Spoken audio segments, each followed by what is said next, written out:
atas petunjuk penyelamat kita dan menurut ajaran ilahi, maka beranilah kita bernyanyi, Bapa kami yang ada di surga, dimuliakanlah namamu. Saudara-saudara terkasih, selamat pagi. Salam jumpa lagi dalam Sabda Siap Saji 11 Juli 2021. Mari kita berdoa dalam nama Bapa, Putra, dan Roh Kudus. Amin. Bapa, kami ucap syukur kepadamu karena Engkau telah memilih Yesus Putramu menjadi manusia dan memilih para muridnya, Petrus dan kawan-kawan, kemudian mengutusnya kemana-mana dengan bebas. Dan apa yang Yesus buat juga kami laksanakan dalam Gereja Katolik Universal, di mana kami diutus ke tempat-tempat berutusan. Kami mohon berkat-Mu Tuhan untuk kekuatan agar kami setia mengikuti-Mu. Nah, pada hari ini kami akan memulai hari pertama novena syukur 50 tahun Imamat Romo Marcel. Semoga dengan perayaan emas ini dia tetap setia. Maka kami mohon berkat-Mu demi Kristus Putra-Mu dan pengantara kami kini dan sepanjang masa. Amin. Tuhan bersamamu dan bersama roh-Mu. Inilah Injil Yesus Kristus menurut Markus. Dimuliakanlah Tuhan. Markus 6 ayat 7 sampai dengan 13. Sekali peristiwa Yesus memanggil ke-12 murid dan mengutus mereka berdua-dua. Ia memberi mereka kuasa atas roh-roh jahat dan berpesan kepada mereka supaya jangan membawa apa-apa dalam perjalanan kecuali tongkat. Roti pun tidak boleh dibawa, demikian pula bekal dan uang dalam ikat pinggang. Mereka boleh memakai alas kaki tetapi tidak boleh memakai dua baju.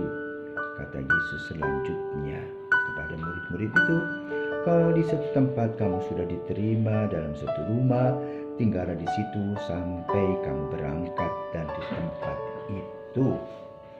Kalau ada suatu tempat yang tidak mau menerima kamu, dan kalau mereka tidak mau mendengarkan kamu, keluarlah dari situ dan kebaskanlah debu yang ada di kakimu sebagai peringatan bagi mereka. Lalu pergilah mereka memberitakan bahwa orang harus bertobat. Mereka mengusir banyak setan dan mengoles banyak orang sakit dengan minyak dan menyembuhkan mereka. Demikianlah Injil Tuhan, terpujilah Kristus. Perutusan merupakan ciri khas Gereja Katolik. Ada yang diutus secara lokal, ada yang diutus juga secara internasional. Maka Gereja Katolik adalah satu gereja yang cukup besar, di mana umatnya sampai hampir 1,2 miliar, dipimpin oleh Paus. Dan itu merupakan apa yang telah dibuat oleh Yesus. Yesus memilih para rasul, 12 muridnya dari berbagai kalangan, dan kebanyakan adalah nelayan. Apa yang disampaikan oleh Yesus? Ternyata ketika ditawarkan kepada mereka, ikutlah aku, hebat, mereka meninggalkan segalanya. Dan Yesus memberikan kepada mereka pencerahan, visi, misi, aksi. Sebagai seorang visioner yang melihat kerajaan Allah sudah dekat, maka manusia harus bertobat. Kedua, harus berbuat baik, mewartakan kabar gembira kepada orang lain. Itu yang disebut dengan perutusan. Dan perutusan itu dengan kekuatan.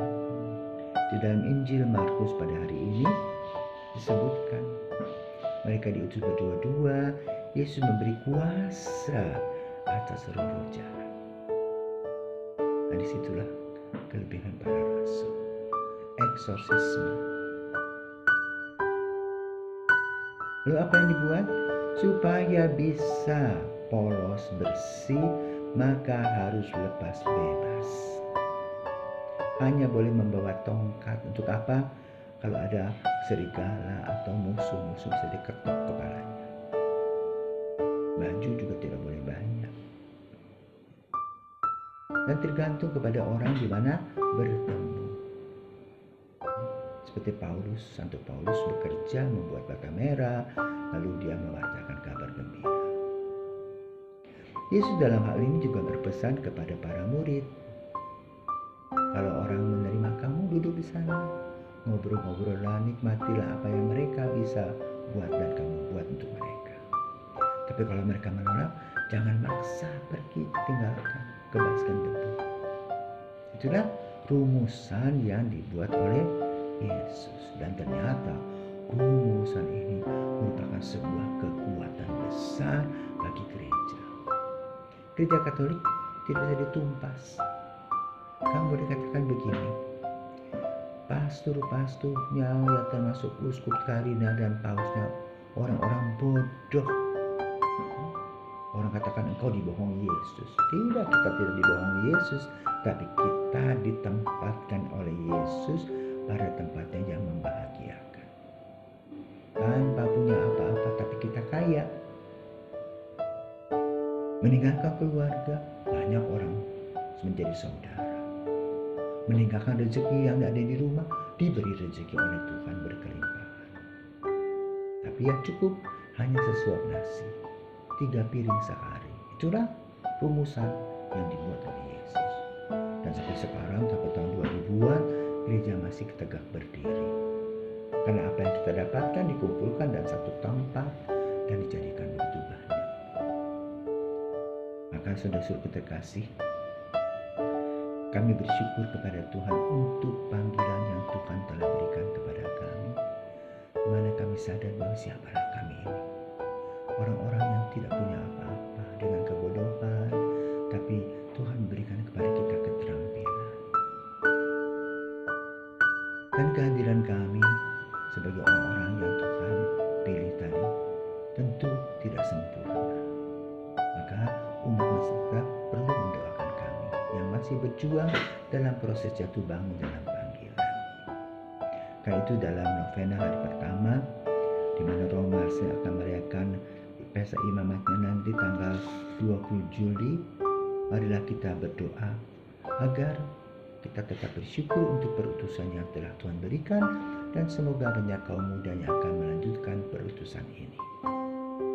Allah Bapa yang penuh kasih, kami bersyukur atas imam-imam yang telah Engkau berikan untuk mendampingi kami.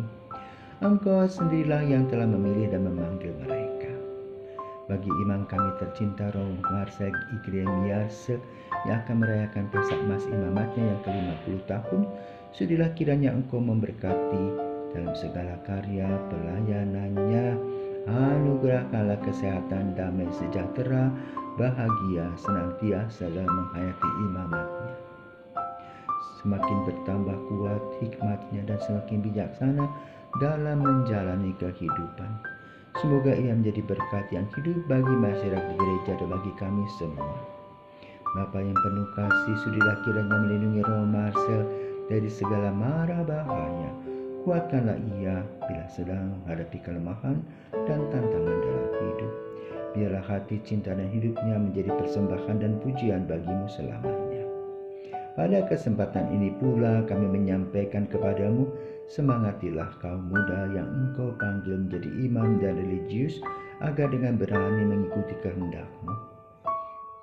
Utuslah para pekerja ke dalam panenan-Mu yang melimpah, agar Injil-Mu diwartakan kaum miskin, dilayani dengan cinta kasih. Para penderita memperoleh hiburan dan umat mendapatkan kekuatan melalui sakramen-sakramen. Kami mohon ini kepadamu dengan perantaraan Kristus Tuhan kami. Amin. Bapa kami yang ada di surga, dimuliakanlah nama-Mu, datanglah kerajaan-Mu, jadilah kehendak-Mu di atas bumi seperti di dalam surga. Berilah kami rezeki pada hari ini, dan ampunilah kesalahan kami, seperti kami pun mengampuni yang bersalah kepada kami. Dan janganlah masukkan kami ke dalam pencobaan, tapi bebaskanlah kami dari yang jahat. Amin. Salam Maria, penuh rahmat Tuhan sertamu, terpujilah engkau di antara wanita, yang terpujilah buah tubuhmu Yesus. Santa Maria, Bunda Allah, doakanlah kami yang berdosa ini, sekarang dan waktu kami mati. Amin. Salam Maria, penuh rahmat Tuhan sertamu, terpujilah engkau di antara wanita, dan terpujilah buah tubuhmu Yesus. Santa Maria, Bunda Allah, doakanlah kami yang berdosa ini, sekarang dan waktu kami mati. Amin. Salam Maria, penuh rahmat Tuhan sertamu, terpujilah engkau di antara wanita, dan terpujilah buah tubuhmu Yesus. Santa Maria, Bunda Allah, doakanlah kami yang berdosa ini, sekarang dan waktu kami mati. Amin. Kemuliaan kepada Bapa dan Putra dan Roh Kudus, seperti pada permulaan, sekarang, selalu, dan sepanjang segala abad. Amin. Tuhan bersamamu dan bersama rohmu. Semoga kita diberkati dengan kuasa Bapa dan Putra dan Roh Kudus. Amin.